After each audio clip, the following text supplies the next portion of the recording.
എടാ നാളെ ഞാൻ കാണത്തില്ല, ഒരു കേസിൻ്റെ അവധിയുണ്ട്, കോടതി പോകണ്ട. നീ വേറെ ആരെങ്കിലും നോക്ക്. എടാ ഇത് എത്രാമത്തെ കേസാ? നിന്റെ ജീവിതം ഇത് എങ്ങോട്ടാ പോകുന്നത്? നിന്റെ കെട്ടിയോളാ നിന്നെ ഇട്ടിച്ചു പോയില്ലേ? നിന്റെ കുഞ്ഞിനെ നിങ്ങൾക്ക് കാണാൻ പറ്റുന്നുണ്ടോ? കണ്ടവന്മാർക്ക് വേണ്ടിയൊക്കെ ജീവിതം തുറയ്ക്കുമോ? അതും അവനൊക്കെ വേണ്ടി. ഡാ നിർത്ത്.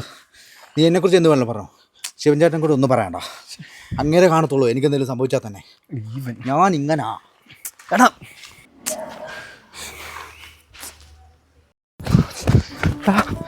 എടാ നമ്മുടെ ഷാമിനെ ടൗണിൽ വെച്ച് ആരോഗ്യമായിരുന്നു പോയിട്ട് തീർന്നാ ചേട്ടെ. പറഞ്ഞതാ. ആ ശിവനാടാ. നമ്മുടെ കൂട്ടത്തിലുള്ള ഒരു തന്നെയാണ് തീർന്നേ. നമ്മൾ കുറേ വേട്ടപ്പട്ടികളെ വളർത്തും, ഒരു പട്ടിയെ തന്നെ കൊണ്ട് കുഴിച്ചിടും, അത്ര തന്നെ. ഒന്നില്ലെങ്കിൽ 9 എണ്ണത്തെ നമുക്ക് കിട്ടും.